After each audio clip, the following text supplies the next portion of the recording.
I'm Ina Fried with CNET, here with Steve Ballmer, the CEO of Microsoft, who just introduced Windows Phone. Steve, you've talked about how Windows Phone is a different kind of phone. What do you mean by that? Different kind of phone in the sense that we think we can help people get in and out and back to life quickly. It all begins with the start screen. You see the start screen really brings a set of activities and people and websites that are important to you right to the forefront of the user interface. It starts with being very personal. We have devices of various shapes and forms, keyboards, no keyboards, AMOLED screen, very durable devices, machines that are, or phones that are optimized with surround sound and Dolby sound. So you get a wide variety of choices and yet a consistent, delightful user interface that's about you. Now, for the holiday season, people really, in the US, will have the choice of two carriers. You guys won't be on CDMA till next year. Is that a big deal? Do you think you'll be able to convince consumers they want a different carrier than they might otherwise?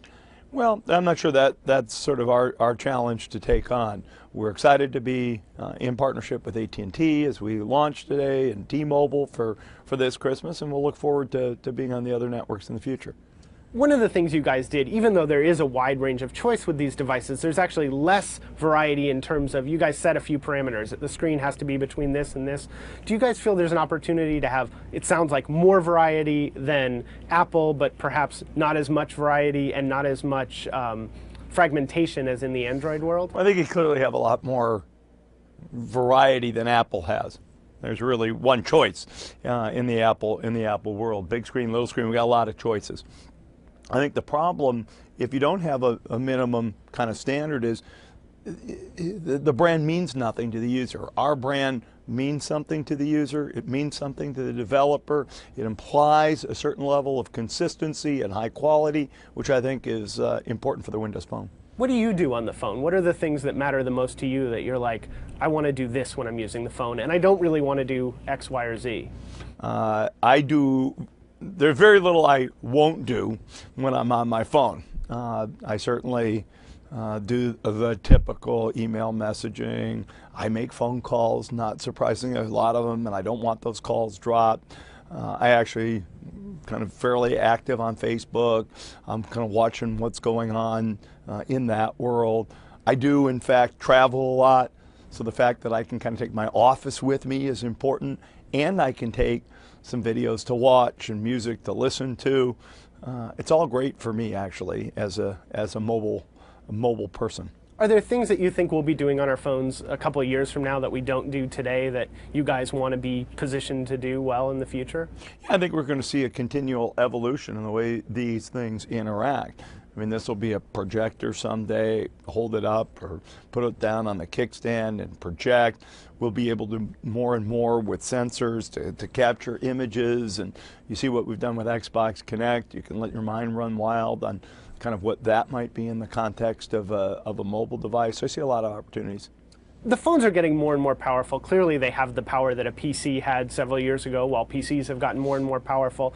Do you think there's going to be a day where most of us for our computing are going to connect something that size to a keyboard and monitor and call that our computer? Or do you think the PC keeps getting more and more powerful and holding a role in and of itself? I think at the end of the day, you can't draw big islands. I think there's a lot of things that people love about their PCs that we will take down into smaller screen devices, and there's a lot of things about the smaller screen, the phone devices, that people want to bring up.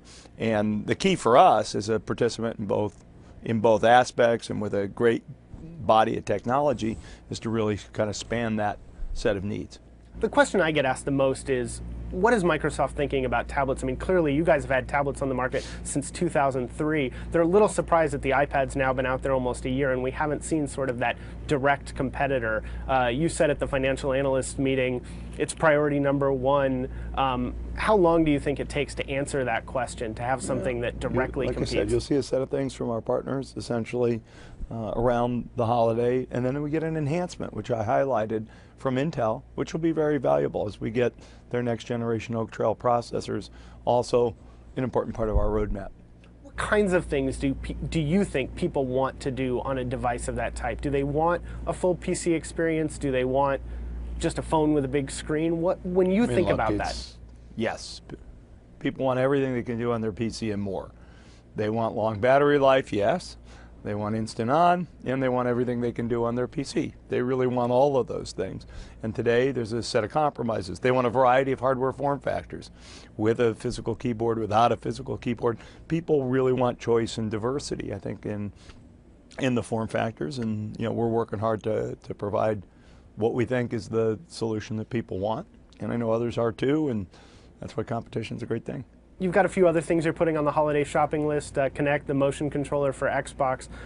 Do you think this will really breathe new life into the Xbox, and do you think it'll attract more people to the Xbox that probably haven't considered a console in the past? I think the Xbox Kinect and the range of new games that come with it really does change the Xbox from just a video game console really into a TV entertainment center, and we'll see that be an important theme. We announced today with AT&T that they'd bring their TV service, so you can tune live TV and the like from your Xbox, their Uverse TV service. So a lot of great things coming this holiday with Xbox Kinect. You guys have talked for a long time about bringing together the connected entertainment experience. So you should be able to, have that same content, buy it once, have it appear everywhere.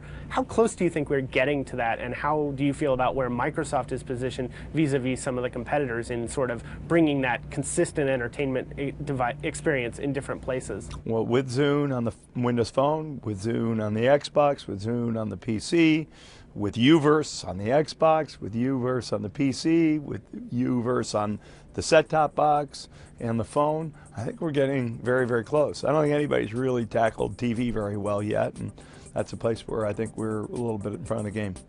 Well, thanks a lot, Steve. I appreciate it. Thank you. For CNET, I'm Ina Fried. For your daily dose of tech news, check out CNET's Loaded.